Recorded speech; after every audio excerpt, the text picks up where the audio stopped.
እሺ ዳይናሚክ ስታር ለምንድን ነው አናሳድግም ብላችሁ ለምትጠይቁኝ ሰዎች መልስ የሚሆናችሁ ሲሆን እዚህ ጋር ሁለት ዳይናሚክ ስታር ተጫዋቾችን አስፈርሜያለሁ። እዚህ ጋር ሻክና ፓትሪክ ሼክና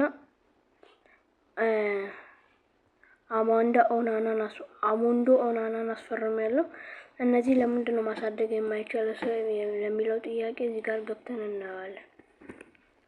እዚህ ጋር እንደሚያሳየው እነዚህን ሲዝኖች ከጨረሱን በኋላ እነዚህን ቻሌንጆች ከጨረሱን በኋላ ቀጥታ ወደዚህ መጣና ይሄ ለትንሽ ጊዜ ቆይና እዚህ ጋር ግሩፕ ስቴጅ ላይ ያ እናንተ ጋር ያለው ተጫዋች ግሩፕ ስቴጅ ላይ ማሳደግ አይችሉም። ተጫዋቹ ግን ግሩፕ ስቴጅ ላይ እዛ የሚጫወቱበት ሀገር ግሩፕ ስቴጅ ላይ በአጫወቱ ልክ ገምቶ ከ1 እስከ 3 ይጨምርለታል።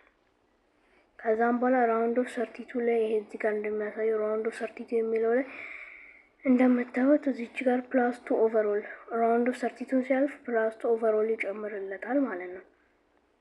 ከዛም በኋላ ራውንድ ኦፍ 16 ዊነርስ ራውንድ ኦፍ 16 ሲያሸንፍ 2 ይጨምርለታል።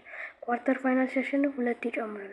ሴሚ ፋይናል ካሸነፈ 2 ይጨምራል። ፋይናል ላይ አንደኛው እሱ ቡድን ከጨረሰ 96 ኦቨርኦል ያደርግለታል ማለት ነው ይሄን ተጫዋች። ስለዚህ መጀመሪያ በአጫወቱ ለይክቶ ግሩፕ ስቴጅ ላይ ከ1 እስከ 3 ይጨምርለታል። አሁን እዚህ ጋር አሞንዶ ኦናና እና ፓትሪክ ሻክን አስፈርሜያለሁ። እዚህ ውስጥ ማሳደጋችሁ ከዛም በኋላ ለመግዛት ከፈለጋችሁ እዚህ ጋር እቺ ሲዝን አለች። እቺ ሲዝን መጨረሻ ላይ እና እዚህ 6ኛዋ ላይ አለች። የባለፈው ሲዝን ላይ ነበር። እዚህ ላይቭ ጨዋታ ላይም አለ።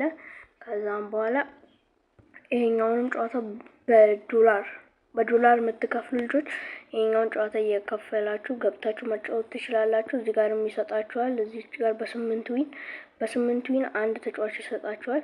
በአጠቃላይ እዚህ ጋር 40 ዳይመንድ ነው የሚሰጣችሁ ተደምሮ። ስለዚህ እኔ እዚህ ጋር አሁን እዚህ ጋር 2 ተጫዋች አስፈርሜያለሁ፣ ፓትሪክ ሻክ እና አሞንዶ ኦናና። ስለዚህ ይሄን እላችኋለሁ። በሌላ ቪዲዮ እንገናኝ። ጥያቄ ካላችሁ ኮሜንት ስር እየገባችሁ መጠየቅ ትችላላችሁ። ይህን ቪዲዮ ላይክ እና ሰብስክራይብ ማድረግ አለባችሁ።